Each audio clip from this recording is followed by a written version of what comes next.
Welcome to your favorite Mortgage Guy podcast, the show that brings you timely insights, essential tips, and everything you need to know about mortgages. It's time to get informed, get inspired, and get moving with your host, Steve Rockefeller. Because here, your favorite mortgage guy has your back. Hey guys, it's your favorite mortgage guy, Steve Rockefeller, here with another edition of our podcast, Your Favorite Mortgage Guy. You want to know something? We're going to demystify another aspect of what it takes to potentially become a homeowner, and that's the financial aspect. And today we're going to talk with Brian Lindberg with Fitzwilliams Financial. Brian is a fiduciary, which means he's a licensed financial planner. And guys, you want to know something? The difference between him and me is that we're both licensed and we got all this compliance crap we got to deal with. Sure. So if you're looking for like top secret information, but we'll give you the basics on that. So welcome. Thanks for having me. Sure. So a couple of quick questions here. Yeah, let's go. You know, home ownership. Yeah. It's the backbone of America. No doubt. In my opinion, there's two backbones of America. Okay. Home ownership and the small business. Because so many people came from these foreign countries and started they've fed their families off of one product, bread. Mm-hmm. Or something, you think potatoes, you got potatoes, right? You think about the day back in the 30s and 40s, people came off the boat in New York and they had one product. You got it. And they supported their family. They put kids through school. Well, now, here we are, 80 years later, 70 years later, wherever we are. And now home ownership remains the staple of the country. Yeah. So do me a favor. Tell me this. What is the importance of home ownership to the overall financial plan? Well, it's incredibly important for approximately 80% of the country. It's going to be the largest financial asset to the family. It's also one of the largest wealth transfer vehicles to the next generation at the end of life as well, too. So it's proved. Did you hear how deep he went? He said end of life. Yeah. Well, I mean, home ownership goes through end of life. These are real assets. Yeah. These are assets that are going to be there forever. You have the ability to pass them as a legacy. You have the ability to turn them into a business. I think a lot of people forget about the fact that home ownership, once you can get a mortgage, from Steve here, that now you have the ability to actually, live in that house for a little bit, build a little bit of equity. You can move from that house and you can rent that house back out, qualify for the new house. And you can continue to do that. Real estate is technically considered an alternative investment. And for this simple reason of just having a primary residence and moving to another primary residence, but not selling it, it actually is the most accessible alternative investment to America. And I don't think most people know that. Alternative investments usually are reserved for people with over $1 million in assets. They're called accredited investors. You don't have to be an accredited investor to be a landlord, but a bunch of people make a lot of money using real estate. The way he said that 30, 40 years ago, when I was in my 20s, I had started investing in real estate. Now, houses were only 50,000, 60,000, townhouses, Sure. 40,000. So I was able to do that, but I was collecting rents of 250, 280. Then they go up to, some of the same townhouses that I owned back then are getting $1,600, $1,700 in rent for the same exact house. Mm-hmm. And yes, I've had to renovate it 2 and 3 and 4 times over time. But that generational wealth that I've created for my kids is part of my overall financial plan. Yeah. And it sounds like you just mirrored it, because when you said you buy the house and you don't sell it, you rent it out. So as far as that incentive for clients that are buying their first home, if from the mortgage side, they can come in, they can buy a house with as little as no money down, depending on the loan type. No doubt. Or 5% down, live in it for 12 months, turn around, move out, rent it out. And buy another one. Talk about that part. I don't think people know that part well enough. Now I'm turning to interview you here. How does one have a primary residence and maybe not necessarily be able to qualify for 2 properties at once? How can you make that transition and still get approved for that second mortgage? That is an excellent question, because you would be surprised at how many times a day I get a phone call from a person that I want to be a real estate investor. Translation. I've met a few of those people too. Yeah. Translation. I stayed up till 2:00 this morning. Watching TikTok. Right. Watching some TikTok. Yeah. Bigger Pockets podcast. We love those guys. Right. But I mean, they all make it sound so easy, right? Yeah. And accessible. And even I said it was accessible too, but it's not always that easy. Right. OPM, other people's money. Yep. So listen, let's simplify this, guys. Here's the question that he just asked. How do you do that? So here's what you do. You go find that house, right? Listen, you got to be realistic. If you're not going to be realistic with the house you're buying, then don't do it because you're going to lose money. Now, by today's standards, because the cost of homes, you're going to probably lose a little bit of money, but there is some tax benefits to that as well. But you go in and you buy a house with 3%, 5%, 3.5%, or no money down. The technical guideline is you got to live there for 12 months, right? So you move out, and now you've got a rental property. Now, here's the other question. I think you were alluding to it because you talked about other properties. People always want to buy a multifamily. Oh, I'm going to buy a three. Yeah, me buy a quad here and move into one of the units. Right, and it doesn't work. House hack. It doesn't work. It doesn't work because let me tell you what, that house hack, the investors have already thought about it. Mm-hmm. Now, there are 3 available in Hampton Roads right now that I'm aware of. One is in a severe flood zone. So you're talking $6,000, $7,000 a year in flood insurance. Well, that's going to move your needle on how much money you can make on the house. Mm-hmm. The other 2 need significant repair work. So if you don't have the money, you're not going to be able to buy the house. Yeah. Back to your point about creating this generational wealth. Yeah, sure. That's just part of the minor part of the financial plan. Now, if people want to come in and they want to say, hey, I want to buy a house, but I've got a couple $100,000 in my investments, whether it's because my grandmother died and she passed it down to me, should they withdraw? Let's just say a 30-year-old comes into $300,000. Should they take that cash and take the tax hit on it just to invest in real estate? That's tricky. The compliance in me's a little struggling with this one because I want to know a little bit more about the person relative to, do they have a good rainy day fund? Do they have 401k assets that they're putting away for retirement already? I'll answer this, and I'm going to tie in our first point here, though. I actually think especially the rental home ownership is a little bit more important to the retirement plan than people give it credit. And so this is where I think a portion of that money could reasonably be spent towards a rental property.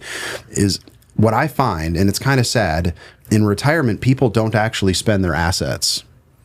They live on the income produced by their assets. And most of them might spend a little bit of their assets, maybe for their kid's wedding. I'm buying a Porsche. You say that. Everybody says that, but a Porsche is a payment, right? And most people buy them on payments. Not too many people go buy $150,000 cars cash. I'm kidding. I'm not buying a Porsche. That can't get a decent tax write-off. And there's some different podcast episode we can talk about Section 179 and some awesome tax benefits there. But here, income of that property is really important. So what I would say is, it's really hard for me to recommend interrupting the compounding interest. But if you were to take a portion of it and maybe get a loan for a greater portion of it, you work your math, work with Steve, work with a guy like me, that we can look at the business model of it. What are comparable rents in the neighborhood? What do I think I can get? And how far down do I have to buy my mortgage so I can have enough wiggle room where I can have a little profit today, but have it paid off by the time I retire when I actually need the income? Because I have to assume that this 30-year-old who got this windfall doesn't necessarily need more income from it that they can really invest it. But investing into real estate produces future income, very little current income, but future income and capital appreciation of the asset. And that's how it all works. And again, I tell you, the people who retire well in retirement have high degrees of income. I've got multi-millionaires who don't spend their money, that have very little income, and they live very poorly. But they've got an asset. But they've got a lot of assets. But I'm telling you, because of everybody lives in this. We're taking a little bit of a sidestep here, but everybody I've found lives in this just in case retirement. I need to keep my $1 million just in case I need it. And then I challenge that person. I challenge the listener here. Name me an expense that's greater than, say, $30,000 that you cannot finance, and you have to come up with the money in 2 weeks for. And the only answer anybody's given me is a ransom. Or vacation. Sure, but you can typically finance that vacation, right? And so therefore somebody who has, income, should be able to spread that out a little bit. And a vacation isn't a need at a $30,000 vacation need either. That's a nice vacation. And so we go to this. If you've agreed with this so far, well, why do you hang on so tightly to the $1 million then?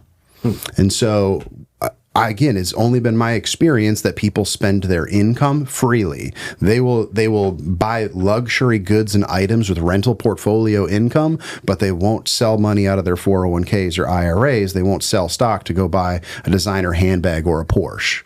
It's got to be done out of their income because they see that income as the steady thing that's always going to be there for them. The assets, it's hard to accumulate $1 million. I got a lot of respect for people that do it. So it's going to be even harder to spend $1 million as well too.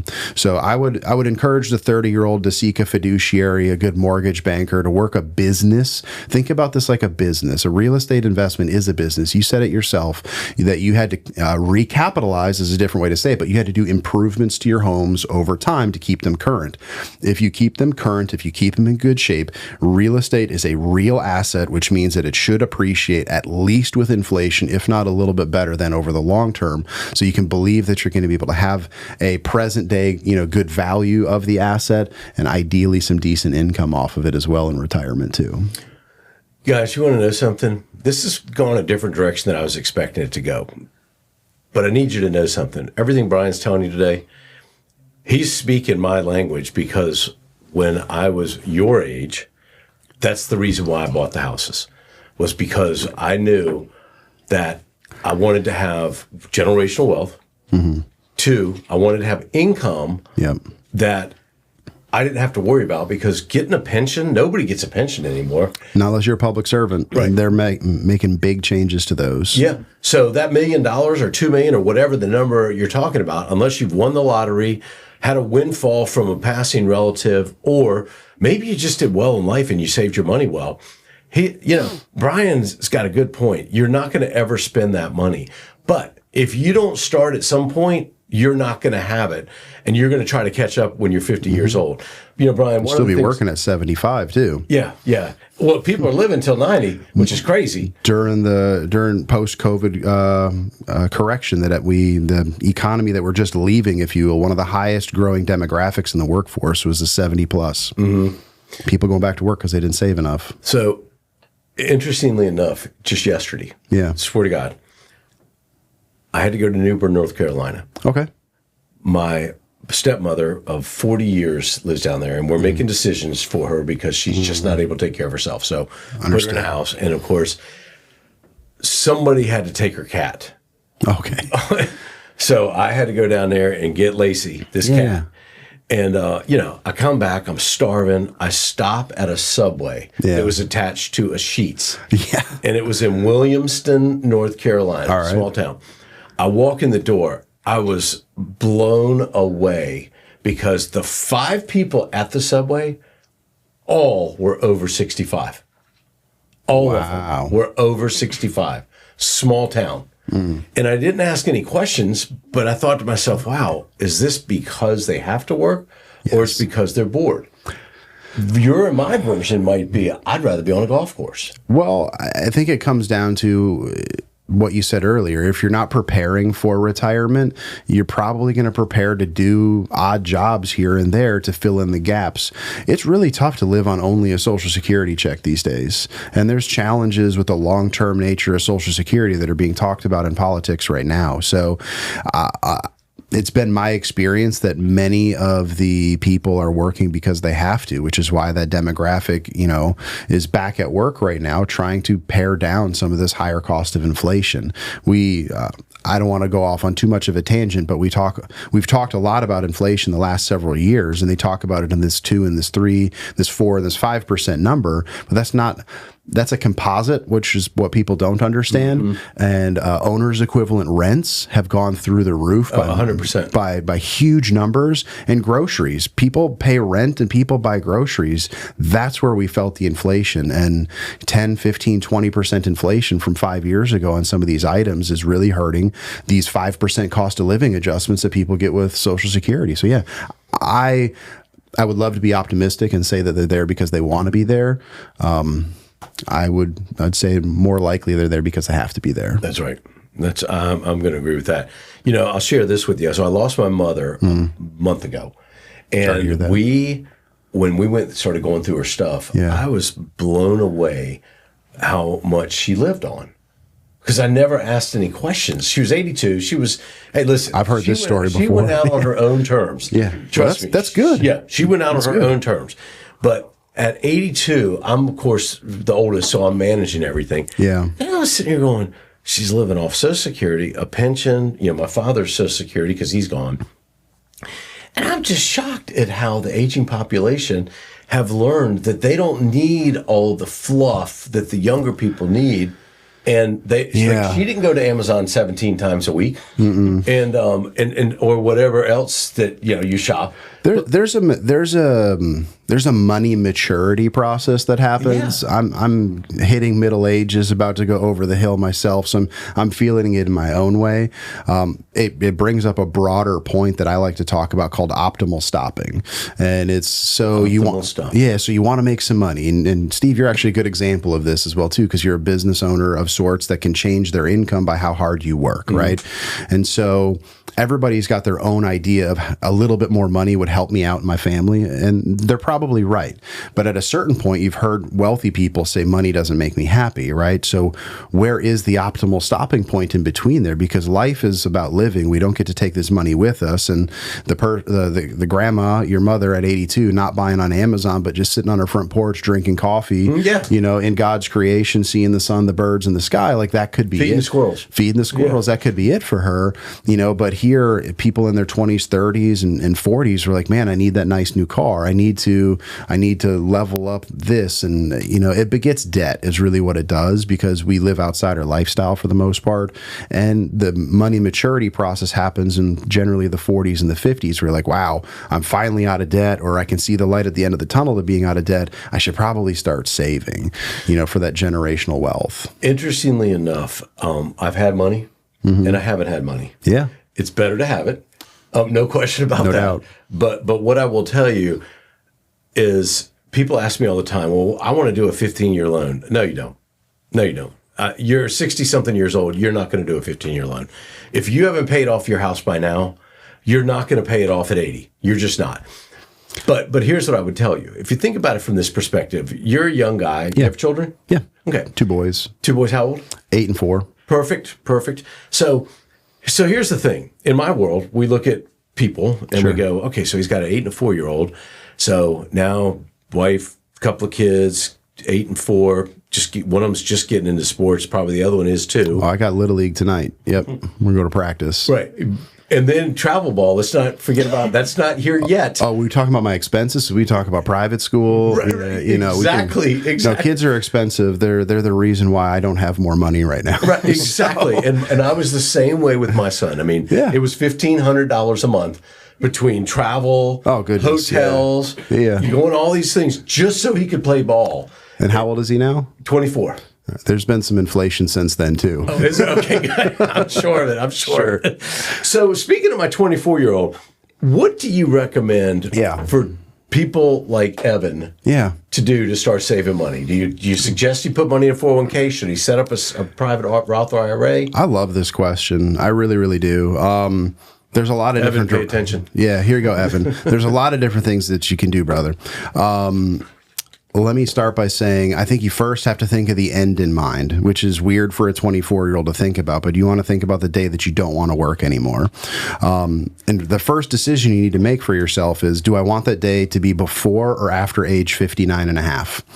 And it's an important time, because if you're going to put money into a 401k or even a Roth IRA, technically you're not supposed to be able to touch that money without a penalty until you're 59 and a half. Now, conversationally, I talk to Gen Zers and young millennials, and none of them want to work after 60. So if you don't want to work after 60, your retirement plan is not your 401k. It needs to be maybe your 401k, but something else. Augmented with some other things. Because if you're going to retire at 45, what are you going to do for 14 and a half years? You want to retire at 52, how are you going to get money for 7 years? So you have to have those years worth of money outside of your 401k and IRA. I know there's some nerds out there who want to get into the minutia of how you can access your your money in advance without a penalty, those are for financial planning sessions on a one-on-one basis. But the general rule is 59 and a half. So, Evan, if you don't want to work past 60, you're going to have to think outside that box. So there's other things that you can do. The most important thing, and what we're failing at right now, especially in the 20s, 30s, and 40s, is everybody's living 105 to 110% of their paychecks right now. You got to get it down to at least 90 to 80% of your paychecks. That's a big number. Dropping it from 105 to 90. I get it, but what are we doing? We're putting money in credit card debt that it's reversed compounding against us, right? Because it's costing us money to hold this debt. Right now, interest rates are high. I don't know if anybody's checked their credit cards, but they're well over 30%. Back for like 08 till 2020 or so, we had 29.99 Amex cards, which is 30% is egregious in itself. They're higher now. People don't really realize that, but they're still swiping their Amex card or their Discover or whatever. Maybe you got a bank card and it's 12 to 15%. It's still counting against you. It's 25 to 30.